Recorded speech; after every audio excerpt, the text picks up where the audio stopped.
Greetings, my beloved brothers and sisters. Now be you the stereotype.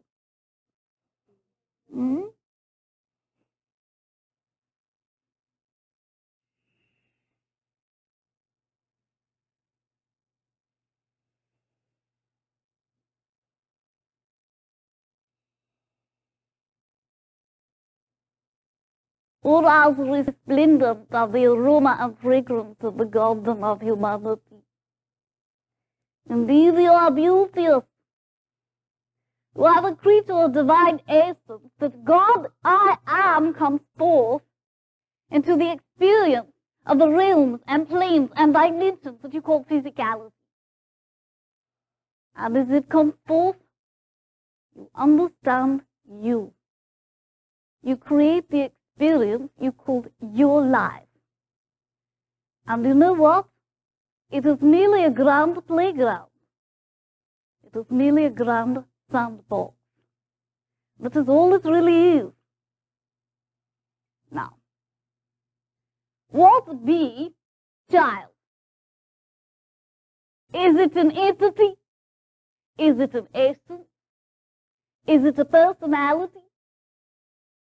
It is a consciousness. Do you know this?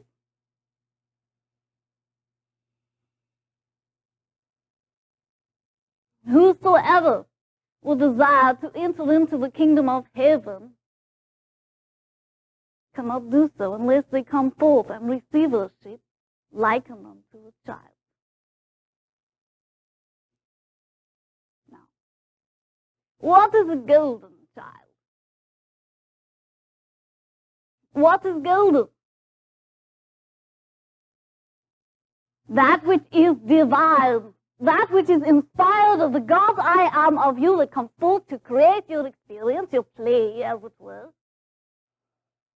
And that which you call the divine aspects of it illustrates itself in your reality.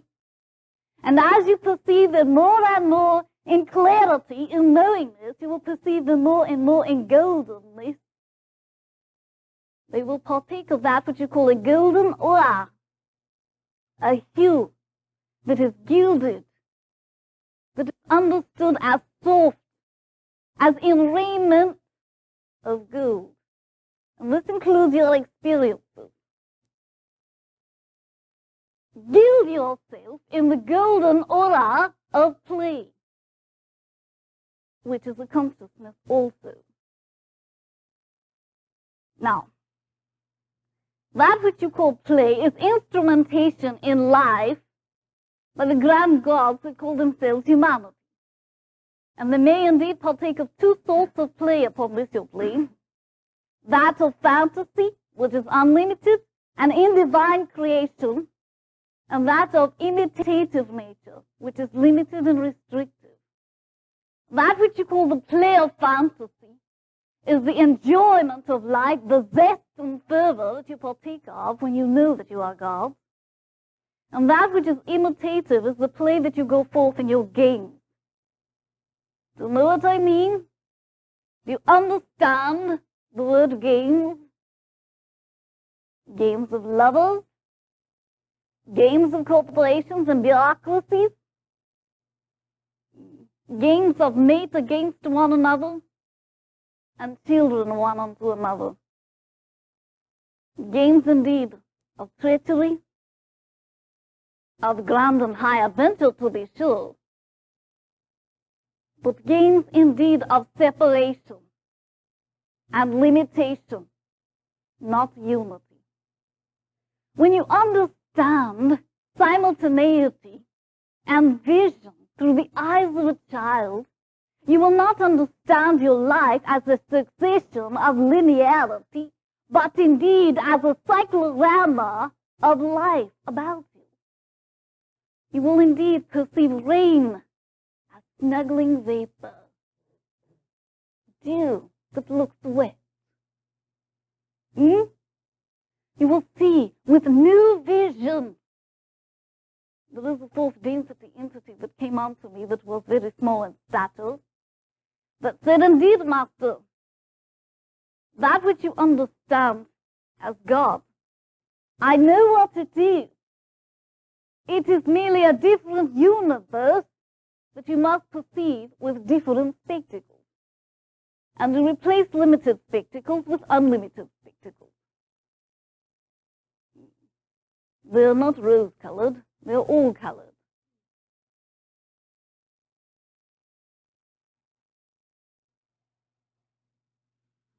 As you introduce yourself to your third density children and your fourth density children, which indeed shall be the golden child of the still plane, which includes all of you, you're all children.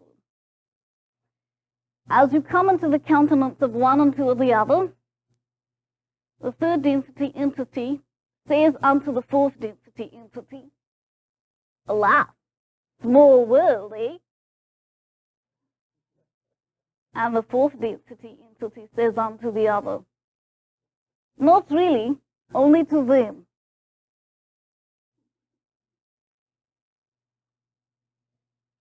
See, smallness and limitation is a matter of perception. Which glasses are you peering through?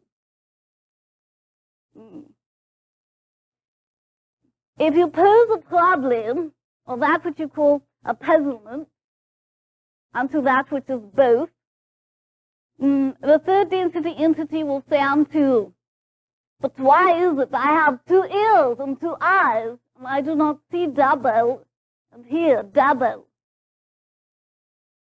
And the fourth density child will say, oh, I know why. You see, knowingness is very familiar to this entity. Because it all goes forth into the same place. It all comes together into oneness. And that which you call unity will allow you the vision of God. Allness, all vision in one. And there will be the puzzlement of simultaneity. Indeed, that is one that you have a bit of frustration about, your third density transition of fourth entities. As you come forth into fourth density knowingness, you shall understand that which is before and that which is behind, as you term it to be in linearity, as understood as one. Example, your time upon which you plane. It is measured upon your clock, your timepiece. In one part of this world, it is before. In one part of your world, it is now. In another part of your world, it is after. See? And the fourth density entity will be living this reality, this cyclorama. Now, you go forth and you allow yourself puzzlement, separation, causation to dissect that which you are desirous of knowing, capturing, and understanding. And you merely further your limitation. You merely gather yourself more separation. But as you come forth into the knowingness of the unity of allness as one, you partake of the golden you. You understand not the need or fervent effort to understand it all here, for it will be at easement and at one-ment in understanding here.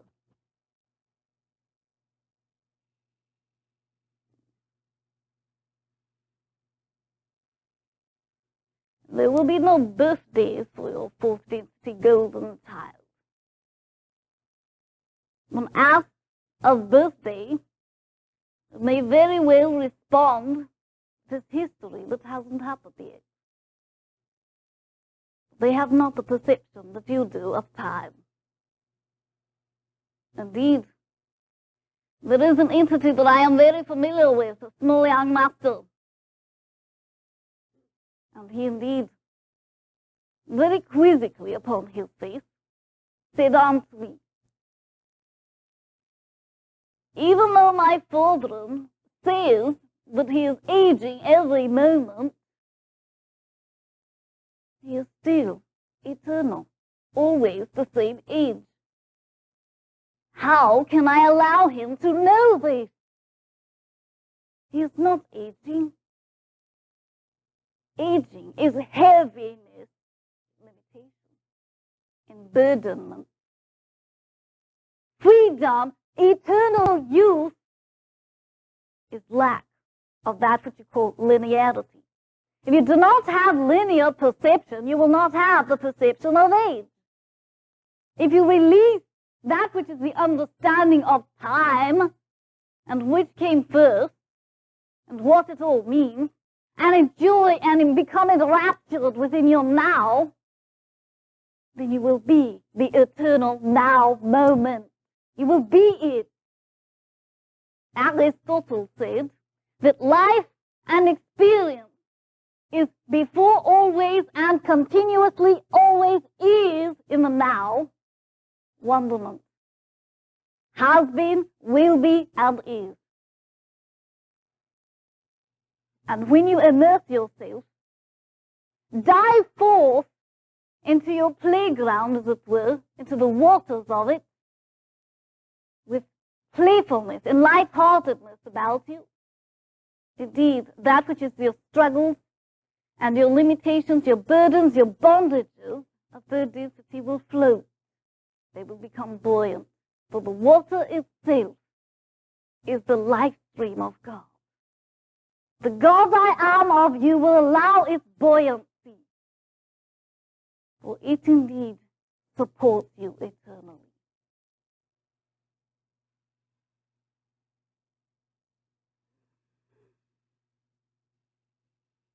I will tell you a story.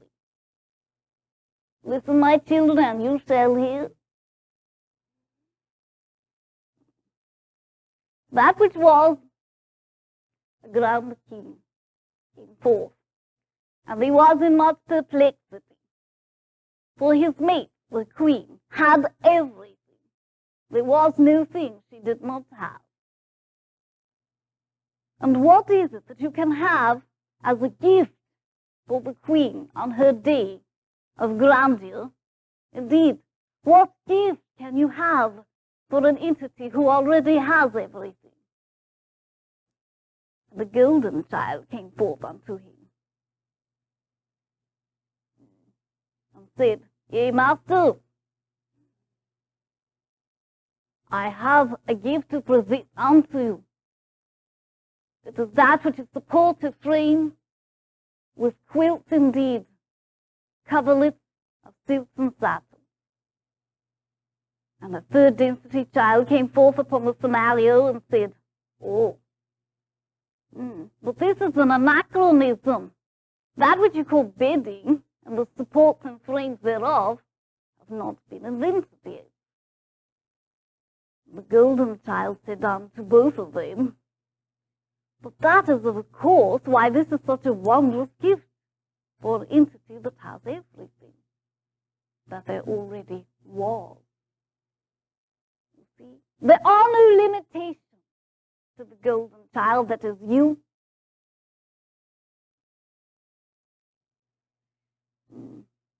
That which you call their history is the future that hasn't happened yet. That is their history. They know no understanding of recorded history, pre-stork days, as it were. That which is the understanding of the bringing forth of the limitation within your mind, within your third density, limited personality self, is what brings forth your lack of playfulness. You say unto yourself, Oh, but I cannot release this. I have obligation. I have responsibility. I am a responsible adult. All right, who will? However, a child is not free from responsibility. Quite the contrary. A child is indeed full of responsibility. Responsibility to soul essence desire, to create the fantasy of the heart. Ability to respond. Fullness and thereof, that which you would understand as the creation of life as joy in the moment.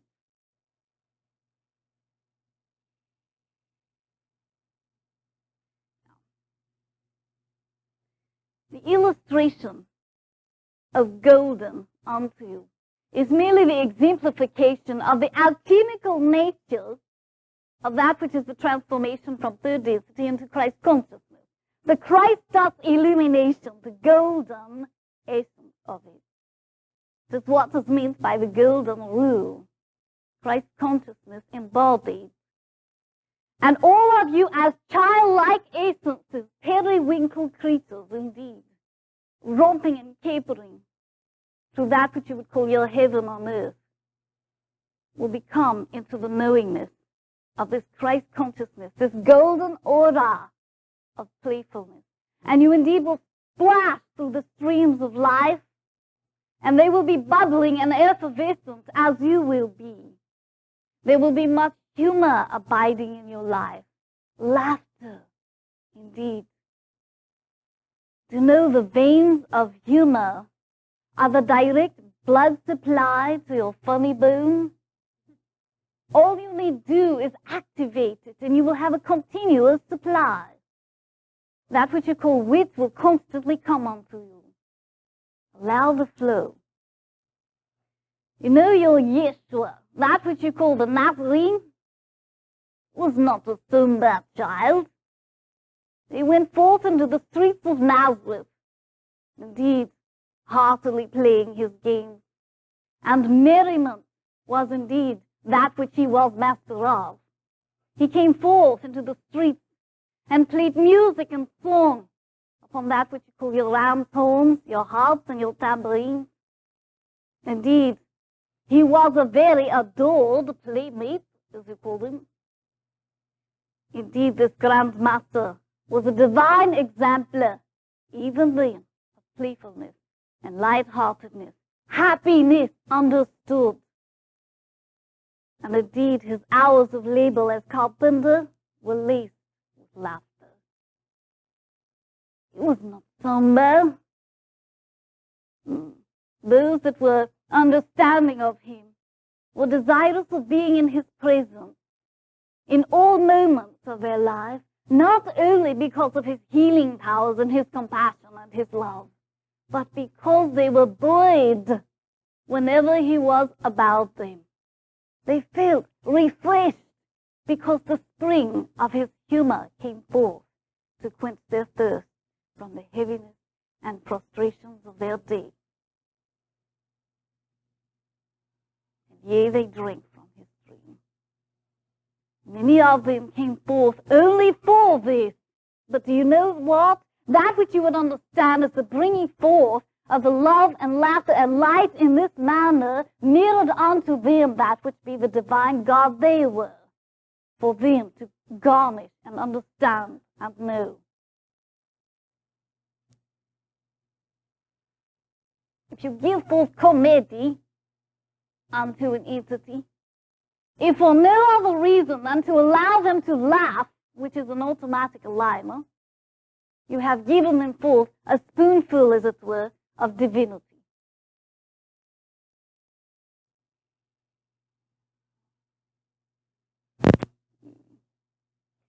Allow your children to be your teachers. For that which you call your children of this, your new age, they are indeed divine exemplars. And when you are perplexed of the heaviness of the day, your consciousness is becoming into third density. Indeed, go forth unto them. Take their hands, gaze into their eyes, and make the heart connection. And say unto them, I love you, my dear golden child. Teach me. Tell me. Reflect unto me that which be you. You are sovereign, and so am I, and we shall indeed be sovereign unto one another in the mirror before us. And you will become illumined simply by gazing upon this golden child. The aura of this child will excite the electrons within your aura into attunement of the same frequency. you will have that which you call higher vibration because of it.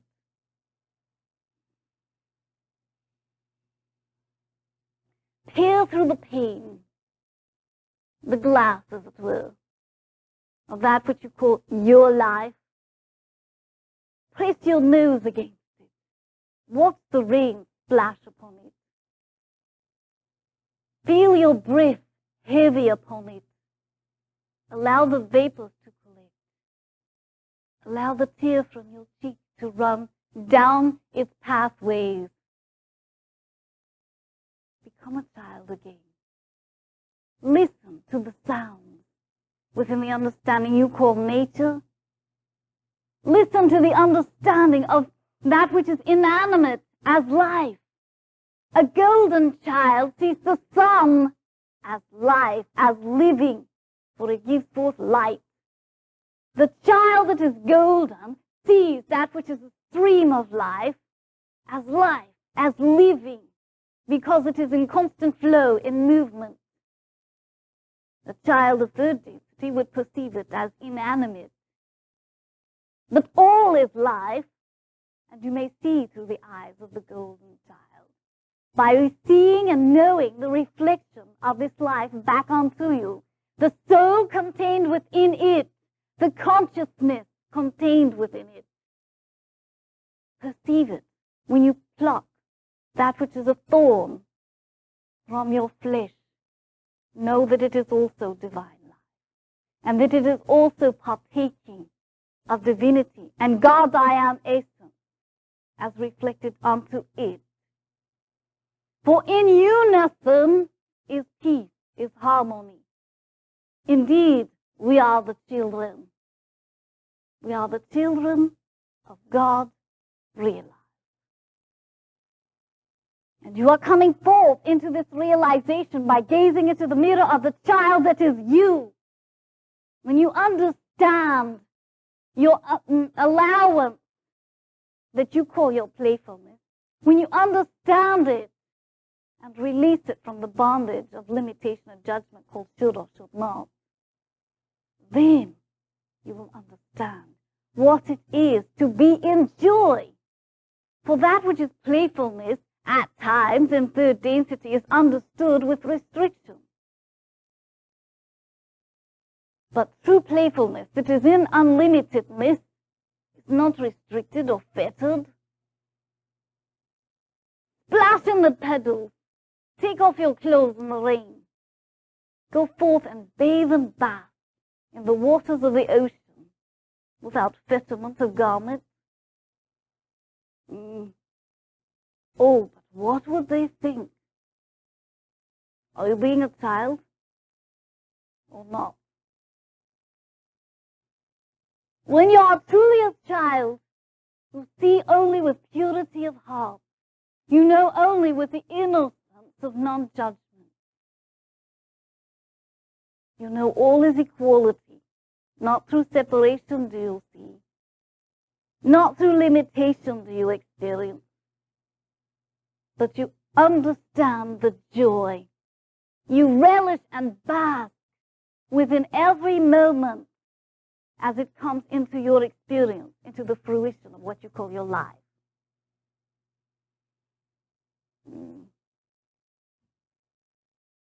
There is that which is heaviness upon the plane, that desires happiness for all. You know? And I will give you an illustration of this. There was what you call 4 siblings at the table, and that which is the understanding of 3 desired for sup that which is broth, and the 4th desired that which is called bread. And so, because that which you call democracy was established, it was understood that they shall all have broth. And the 4th stood up, sovereign God that be he, and he said, "Yea, master, why is it more important that 3 be happy than 1?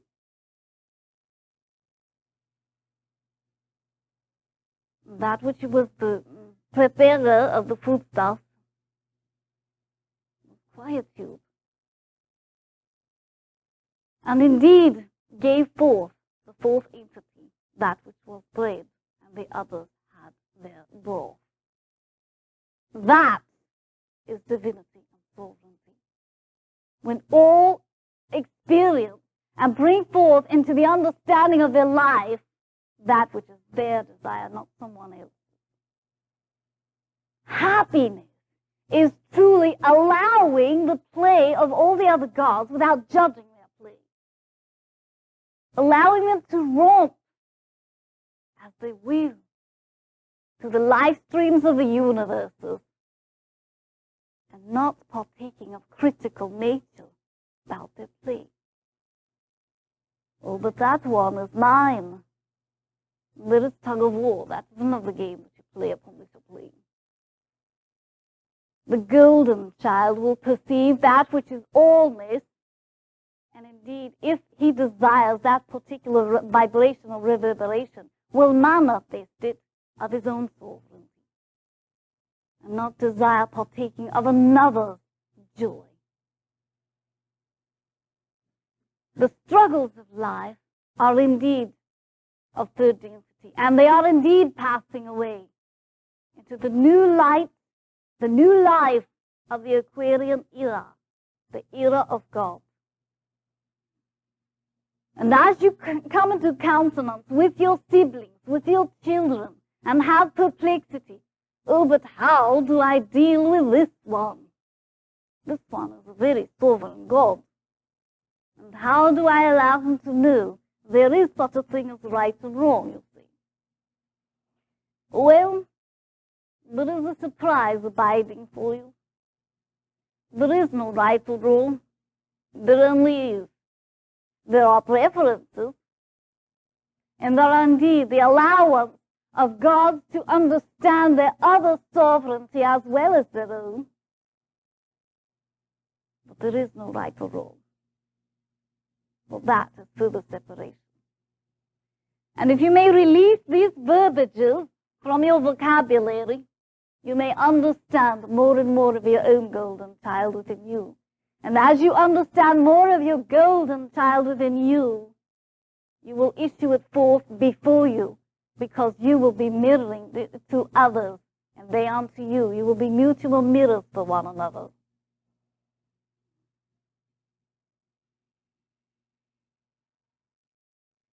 Freedom is love. Freedom from restriction, from this judgment, from this bondage. It is love. Love is what allows you to understand another entity as sovereign.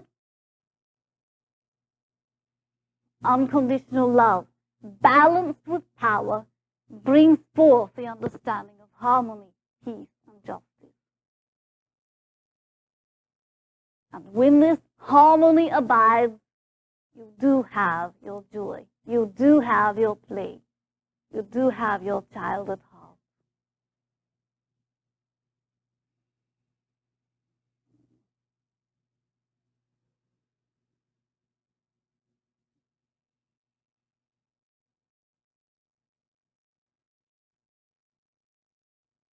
I am a child crying in the night, and I fearful. And indeed I bring forth much tremor about that which is called thunder. What shall you say unto me? What shall be your response? Will you describe thunder as an ominous sound that brings forth that which is storm and brew about? Or shall you bring forth that which is the knowingness of thunder as the sound that air makes when lightning jumps through it? Which is the more joyous? Which is the more playful?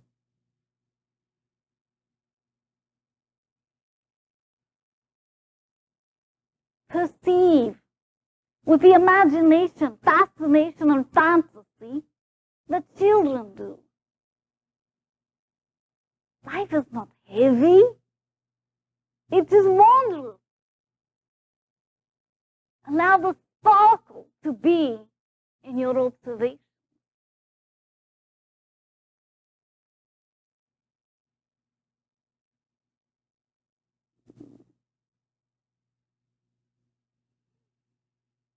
The query.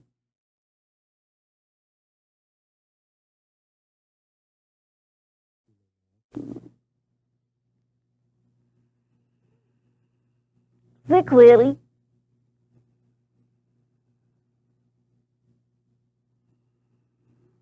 Indeed. Namaste. I'm curious. It seems that children, the third density children, young ones, are so open, and they seem so non-judgmental. And I'm wondering if that, when they become more judgmental and more adult-like, as we perceive them to be, is that a learned response, or is this something they bring with them as soul memory, and that begins to take over their personality at a certain point?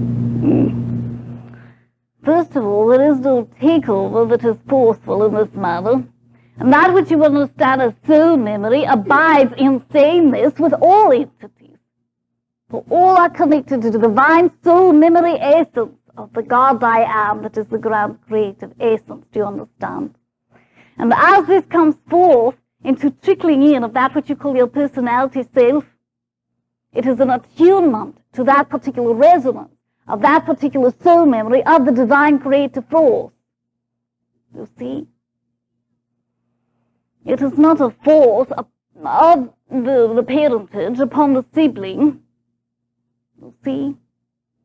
And personality is also merely a resonance of frequencies. And as your personality changes, your frequency changes.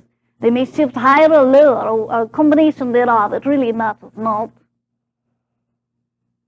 However, that which is the understanding of the bringing forth of allness within this that you call yourself, as expressed in this dimension, you will come into the knowingness of no personality, indeed, likened unto you express it in this manner.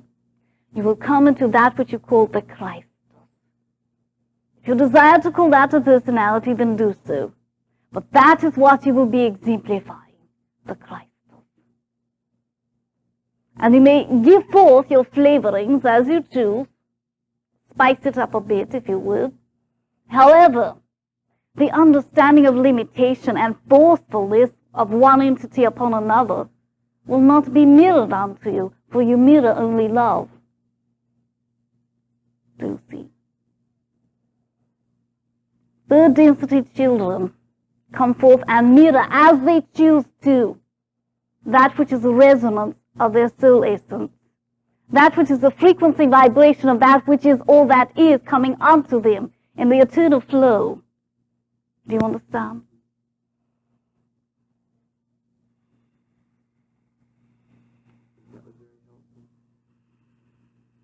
Indeed. Thank you, my brother. This is my honor.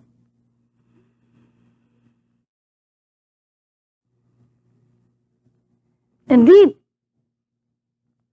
How can I reconcile the idea of playfulness with the desire to enter a formal mystery school?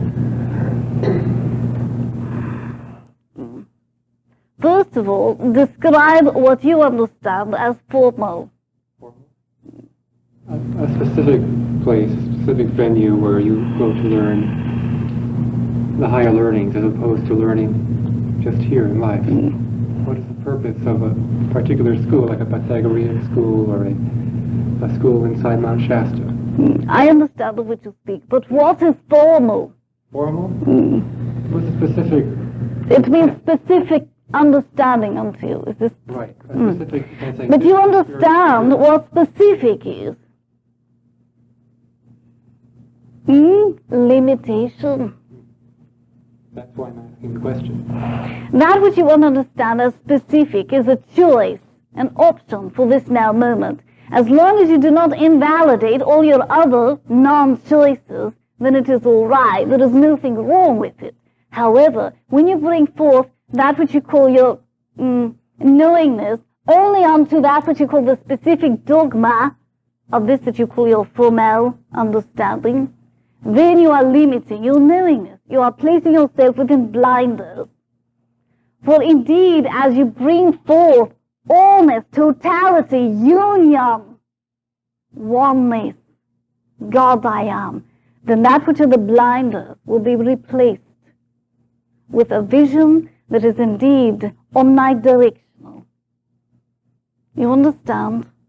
In other words, there will be no dogma of specific understanding to anything, for all will be valid, all will be instantaneously understood and known, and you will not have what you call your need to go on to school, to training, as it were.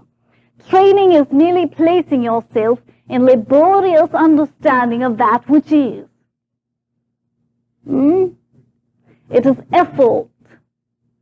Do you know what effort is? Resistance.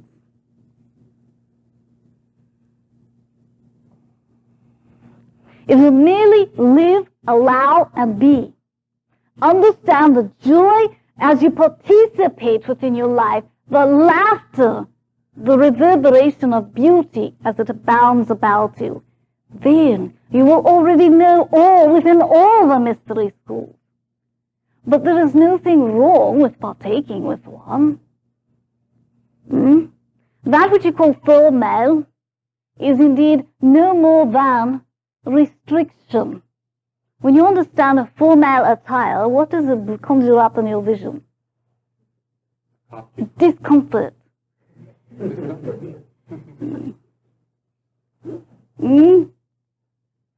Well, also a specific act, a costume for all right. a certain type of play. Indeed. As you go forth and you desire formal behavior, what does this implicate onto you? Well, in that context, that means Rigid. rigid, right? Is this what you desire? I don't desire that. However, what is the purpose of the mystery schools? For those that desire to partake in this that you call the understanding with limitation, restriction, dogma, ritual, whatever, for the purposes of gaining insight into their own isness when they have not manifested access to any other method. For indeed, their particular manner of unfoldment is attuned to this in their now moment.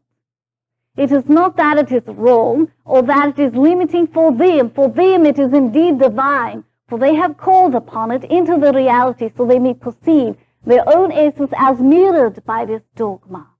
And once you allow it to be a springboard and gather and garnish the wisdom contained within it, you may indeed peer forth into this dogma and release the limitations and the boundaries and the separations contained within it, and know the purity of that which is God I am within it. You see, that is the same with all religions across this your earth plane. All structure of reverence. It is the sameness. They are all containing a golden thread of truth, as it were. And that which is contained within it as the acknowledgement of divinity within life. The creative essence contained within the breath of life itself. And whatever particularities, as you call it, you would desire to place around it for its decoration, that is all right. But the truth is not different one from another. Is this helpful? Very helpful. Thank you. Indeed, my brother. Know the truth, and the truth shall set you free. Do you know what this means? It means know thyself.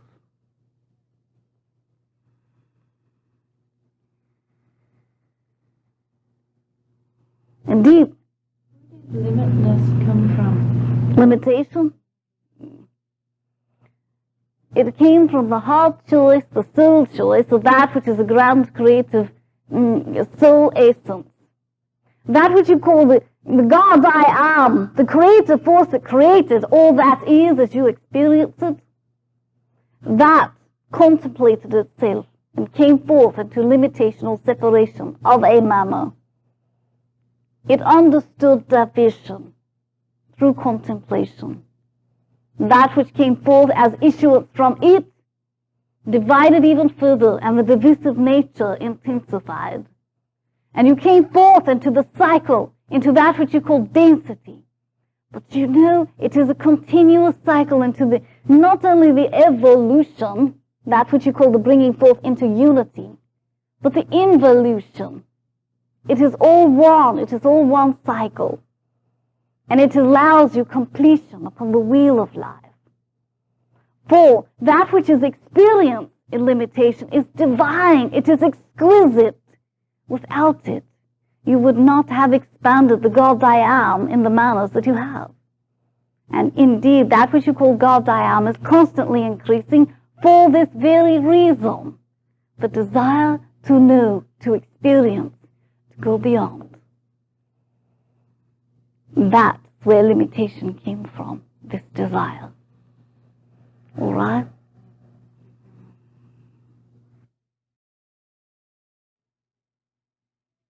Beloved devotees, you are all children of my house. I love you grandly. I love you in the golden light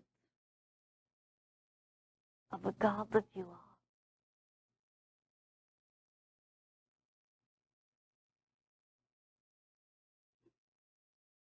Blessed be the children of the light, for they carry the torch, and they allow no one to be indeed unloved.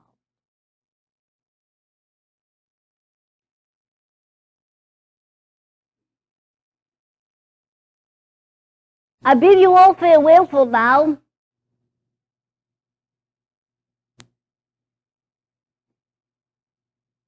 Do not forget to laugh. Allow your bellies to bounce.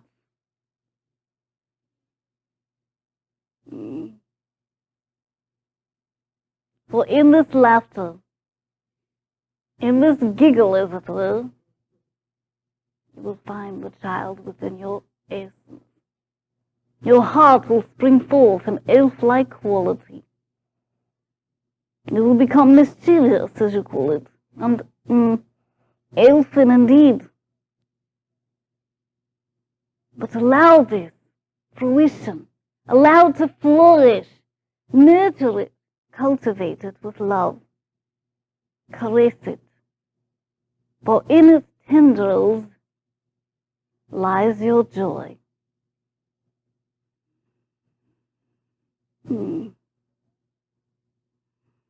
Farewell for now. Namaste.